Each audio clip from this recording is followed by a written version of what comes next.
Bonsoir chers auditeurs et bienvenue pour le deuxième épisode du podcast Remontada après Barcelone dont on a parlé hier. On va maintenant se pencher sur l'élimination 2 ans plus tard contre United. Victoire 2-0 à l'aller sur la pelouse de United et Paris qui fait nouvel exploit, de déjouer les statistiques en perdant 3-1 ce match retour. On va prendre le même schéma. Comment vous avez vécu l'avant-match, Drayas? L'avant-match, j'ai aucun souvenir du match aller. Je me souviens pas. Je me souviens juste que j'étais au ski avec ma famille à ce moment-là. Et il y avait l'enjeu, comment est-ce qu'on va pouvoir voir le match, comment est-ce qu'on va se démerder, ça va être compliqué, etc., etc. Et finalement, on va en gros organiser une solution et à la fois l'organiser une solution en sachant que il y avait à la fois mon neveu qui était fan de foot et donc qui avait peut-être 7 ans à l'époque et qui avait envie de voir le match, mais qu'autour de ça, il n'y avait pas forcément une grosse envie de voir le match et que pour lui, à 7 ans, ça allait finir tard. Et donc, il y avait tout ce souci d'organisation et la volonté de passer un moment avec mon neveu. C'est la seule chose dont je me souviens. Lionel? Moi, je me souviens bien, c'est que je fais mon premier podcast avec vous, juste après le match aller. Ah, ok. Et enfin, avec vous, avec toi et Olivier, puisque Dries n'était pas présent. Et c'est pour ça que j'avais commencé. Et là, je pense qu'il y a le traumatisme du Barça qui est présent. Donc, tu n'es pas confiant, en fait. C'est que moi, je me dis, on a déjà vécu quelque chose de catastrophique il y a pas si longtemps. Tu sais que ces joueurs-là sont capables de passer à travers, en fait. Et donc, tu es loin d'être confiant parce que tu sais que, voilà, cette équipe n'est pas fiable. Ouais. Le match aller, on l'avait vu ensemble à République, Seb, à côté de mon boulot. Moi, j'étais déjà dans un moment où, on va dire, j'avais du mal à avoir des émotions avec ce PSG-là. Même la victoire contre Liverpool ne m'avait pas fait vibrer plus que cela. Donc, j'étais très différent dans l'approche émotionnelle. Barcelone, j'étais vraiment à fond. C'était une période où j'avais une espèce de retour de l'émotion après des années difficiles sous Laurent Blanc. Et là, j'étais de nouveau retombé dans un peu ce plat émotionnel. Donc, c'était déjà une approche très différente. Et après l'aller, dans le podcast, on en parle. C'est vrai qu'il y a beaucoup de supporters qui disaient que c'est un exploit qu'a fait Paris en gagnant United. Déjà, le mot était beaucoup trop fort parce qu'on fait un match sérieux, mais on ne fait pas non plus un match extraordinaire. Et ça, c'est une équipe de United qui était faible en plus à l'époque. Faible United qui était faible. Avec Lionel, on le dit dans le podcast justement, on dit que ça doit être notre niveau moyen, ce genre de match en Ligue des Champions. Les grandes équipes, elles gagnent 2-0 comme ça, c'est un niveau moyen, c'est pas un exploit, c'est pas une grande perf. Et il faut le refaire. Donc on n'était effectivement pas si confiant que cela. On va passer maintenant au match en lui-même. Drayas, comment tu as vécu ce match? J'étais avec mon neveu. J'ai pas peut-être un petit peu comme toi. Après, moi, j'ai des soucis de mémoire et si Barcelone est gravé à jamais au fer rouge dans les aléas et les méandres de ma mémoire, ce match-là, il en reste pas tant que ça. Il y avait, comme vous, peut-être, j'avais pas autant d'attentes. J'avais pas autant d'expectations, parce que je sais pas comment mieux le dire. Je me la pète un peu en parlant anglais. Et c'était juste la préoccupation de mon neveu. C'était que mon neveu passe un bon moment, que mon neveu passe un bon match. Et après, il y a eu un moment, je me souviens d'une chose dans le match où je suis, il y a une action, je me souviens plus exactement laquelle, par rapport à Marquinhos. Je dis, oh, l'arbitre, enfin, j'ai sans doute pas dit enculer l'arbitre avec mon neveu de 7 ans à côté de moi, mais quelque chose du genre. Et mon neveu, je me souviens qu'il a repris ça, et était, ah oui, oui, oui, oui, etc., etc. Mais j'ai pas, puis après, oui, il y a un vague souvenir de, on l'a fait encore, de toute façon, on est capable de le faire, ça devient une signature Paris Saint-Germain maintenant, et voilà. Lionel? Le truc, c'est que je me souviens plus, mais le but qu'on encaisse, le premier but qu'on encaisse, c'est au bout de 3-4 minutes aussi. Ouais, deuxième, troisième, ouais. Ouais, donc pareil, je me dis, ouais, c'est reparti en fait. C'est-à-dire que tu sens quand ils sont rentrés sur le terrain que pareil, alors qu'à l'aller, tu gagnes 2-0 contre Manchester qui est assez faible, tu rencontres Manchester au retour qui est encore plus diminué, qui est encore plus faible, et tu te dis, mais c'est pas possible, comment ils n'arrivent pas à réussir à rentrer dans un match comme ça en se sentant dominateur. J'avais oublié les U17 de Manchester. U17, c'est un peu. Oui, non, c'est il y a 8 titulaires absents. Ouais. Oui, il y a 8 titulaires absents, mais quand tu regardes l'équipe Il y type, a le joueur qui rentre en fin de match, qui le lendemain va à l'école, quoi. Oui, ouais, et qui pas ton nom sur le maillot. ouais. Et qui doit se faire floquer au Parc des Princes. Mais, mais en fait, pendant tout le match, tu le sens venir, en fait. C'est-à-dire que autant contre le Barça, comme tu n'as pas cette expérience d'avoir vécu un tel traumatisme, tu as le moment de relâchement après le but de Cavani. Là, même quand Mbappé marque, tu n'es toujours pas confiant. Quand ils mettent le deuxième, tu regardes la seconde mi-temps et tu te dis, on va prendre le troisième à la dernière minute. Tu sais que c'est écrit, en fait. C'est-à-dire que là, pendant ce match-là, tu pouvais déjà fermer le livre et dire, voilà, l'histoire, elle est écrite, c'est bon, c'est fini, on va prendre le troisième but à la dernière. Et quand l'arbitre enfin, quand on voit l'arbitre se diriger vers la caméra pour la VAR, tu sais qu'il va siffler penalty, tu sais qu'ils vont marquer, tu sais que tu vas pas revenir. Tu le sais en fait. Parce que depuis le début du match, tu sens que ce match-là, il est écrit. On va refaire encore on va encore subir une remontada. C'était difficile de voir autre chose pendant tout ce match-là en fait. Ouais. Ouais, moi, autant après le match aller dans le podcast, j'étais pas si confiant, autant avec toutes les blessures, bon, je me dis là, ça devrait quand même le faire. C'est quand même une équipe avec 8 absents, on les a quand même bien latés à l'aller, on est plutôt en confiance, parce qu'en plus, entre les deux matchs, on a une bonne période, on fait des bonnes perfs. Et j'étais dans une période, en plus, de toute façon, j'étais un peu saoulé, parce que je devais rejoindre au ski Seb de base, et je me blesse au tennis juste avant. Et donc, je me retrouve à passer une semaine de vacances à Paris, ce qui n'était pas très cool. Donc je vais voir le match comme ça, pareil, sans de grandes attentes. Je me dis on va passer. Puis effectivement, tu as cette erreur. Mais on revient très bien dans le match, jusqu'entre le 0-1 et le 1-2, on est très bon. Puis après, il y a cette bourde de Buffon. Et là, ça se complique. Et là, je me dis, ouais, si on ne marque pas avant la 75e, on va se faire latter. On se le prendra le but à la fin. Comme Dembaba, comme Barça. On va se le prendre. Et c'était inéluctable.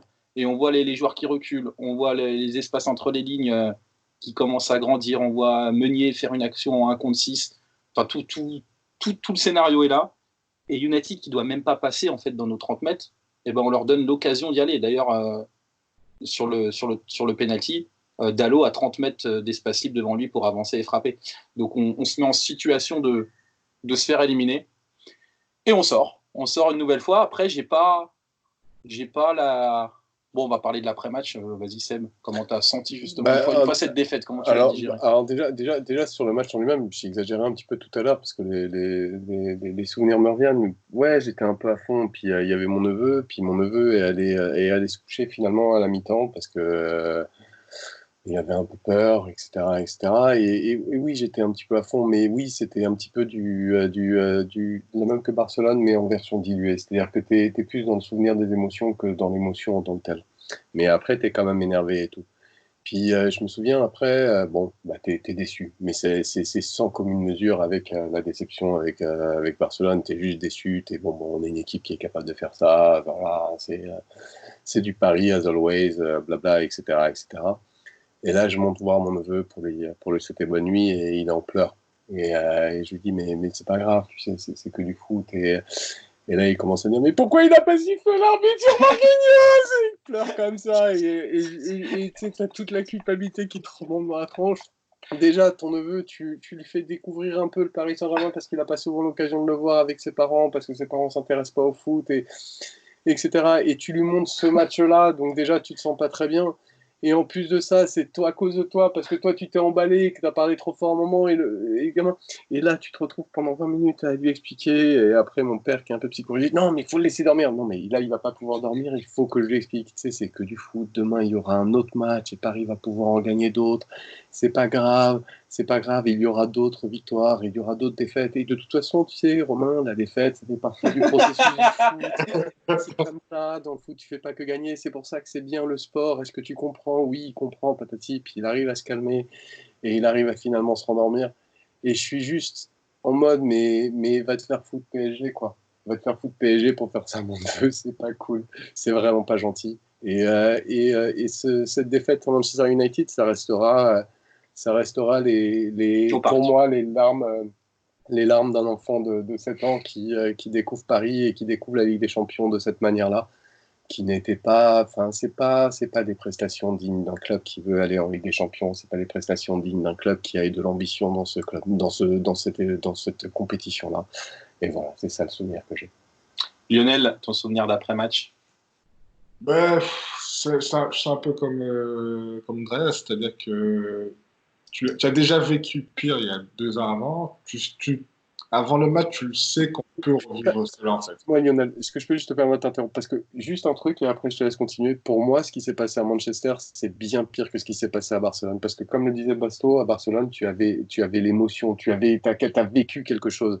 Là, tu perds sans vivre quelque chose. Et pour moi, c'était infiniment pire, en fait, cette défaite. Non, oui, je suis d'accord. Excuse-moi de te raconter, je te laisse répondre. Pardon. Contre Manchester, en fait, c'est comme quand quelqu'un est malade, en fait. C'est-à-dire que tu sais que voilà, la fin arrive. Même si c'est triste, tu te prépares un peu. Contre le Barça, la personne elle est en bonne santé, et puis boum, c'est brutal, tu vois. La comparaison un peu c'est à peu près ça. C'est-à-dire que contre Manchester, tu as déjà vécu ça. Tu sais que cette équipe-là, mentalement, elle est capable de passer à côté de son match. Et en quelque sorte, tu ne regardes pas le match de la même façon que contre le Barça. Contre le Barça, tu le vis en te disant, déjà en préparant le quart de finale. Là, tu te dis, bon, j'espère que cette fois-ci, ils vont enfin mettre les ingrédients, qu'ils ne vont pas lâcher. Et en fait, tu es encore déçu, mais tu te dis, en quelque sorte, tu te dis, ben, ça ne pourrait pas être autrement parce que ces joueurs-là sont décevants. Et tu sais que ces joueurs-là, ben, avec eux, il ne va rien se passer parce qu'il manque ce petit truc, ce supplément d'âme pour aller plus loin avec des champions avec ces joueurs-là, qu'ils n'ont pas en fait. Et donc, oui, tu es déçu, oui, tu es en colère, mais c'est pas comme contre le Barça où il y a vraiment eu. Euh, Ça m'a pris du temps pour revoir un match après. Non, là, après, j'ai revu d'autres matchs. Le problème, c'est qu'après, eux, les prestations qu'ils ont montrées après Manchester, te donnaient plus envie de le regarder parce que eux, ils ont complètement lâché. Enfin, c'est parti en roue libre. On perd la Coupe de France, on perd des matchs, on perd 5-1 à Lille. En plus, j'habitais à Lille, alors je peux te dire que c'était pas comique. Donc, c'était que tu es déçu, mais c'était pas aussi difficile que contre le Barça à vivre, je trouve. Ouais, moi pareil. J'étais même, à la limite, j'étais pas plus déçu qu'une défaite basique de Paris. On perd, je sors du bar, je me marre, c'est peut-être un petit rire nerveux, mais pas plus que cela. Je vais boire une bière derrière avec un pote qui aimait pas le foot, mais qui était là ce soir-là. Puis la vie a continué directement, donc je suis pas du tout dans l'effondrement de Barcelone. Je suis comme dans un état normal d'une défaite, mais pas plus. Parce que cette équipe, déjà, comme je l'ai expliqué à l'avant-match, me procurait pas tant d'émotions que ça. Donc forcément, on gagne, j'en ai moins, on perd, j'en ai moins aussi. Et il y a effectivement cette fin de saison en roue libre totale, là, par contre, qui est assez drôle. On se retrouve dans le bar avec Seb contre Lille sur le 5e but à faire la hola. On était en mode dérision, autant rire. Qu'on traîne quand un concours a de son péno, on se marre aussi. Voilà, c'était la fin de saison. C'est drôle. C'était le cirque Saint-Germain, en fait. Voilà, c'est mon souvenir. C'est plutôt Mohamed Eni, ça. Ouais, c'est vrai. Un peu moins. J'ai un peu du Mohamed Eni en moi, tiens. Quel beau compliment, hein, merci. T'as écrasé ta télé au moins? Non, j'ai pas cassé la télé, moi je suis pas remboursé derrière. J'aurais pu casser celle du bar. Mais non. Voilà. Bon, quelqu'un veut rajouter quelque chose? J'espère qu'on fera pas un podcast jeudi pour parler.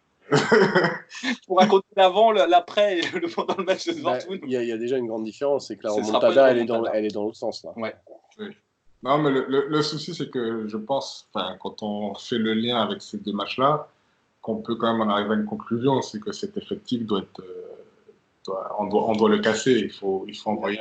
Ouais, il y a l'effectif, mais il y a aussi les coachs, il y a aussi les intentions de jeu, la manière de concerner les joueurs. C'est pas, enfin, tu vois, il y a un moment où il y a beaucoup de joueurs qui sont restés, qui restent dans le temps, mais il y a quand même des nouveaux joueurs qui arrivent et il y a des choses qui changent pas. La moitié du 11 aligné à Dortmund était déjà là. Mais il y a aussi l'encadrement, quelque chose dans dans l'approche initiale, peut-être des Qataris qui sont arrivés, on est là pour gagner la Ligue des Champions, qui fait que ce club, on a des salaires quand on prend en compte le salaire, par exemple, d'Aerola, qui est le combienième plus grand salaire mondial pour un goal. Dans le top 5 des gardiens. Top 5 des gardiens les mieux payés. Donc, il y a une gestion financière qui était autant au début, il fallait surpayer pour faire venir des joueurs, mais il y a quelque chose qui doit être cassé dans la manière de penser, dans la manière de préparer les matchs, dans les joueurs, mais ça va plus loin que juste renouveler quelques joueurs. Parce que si c'est juste renouveler quelques joueurs en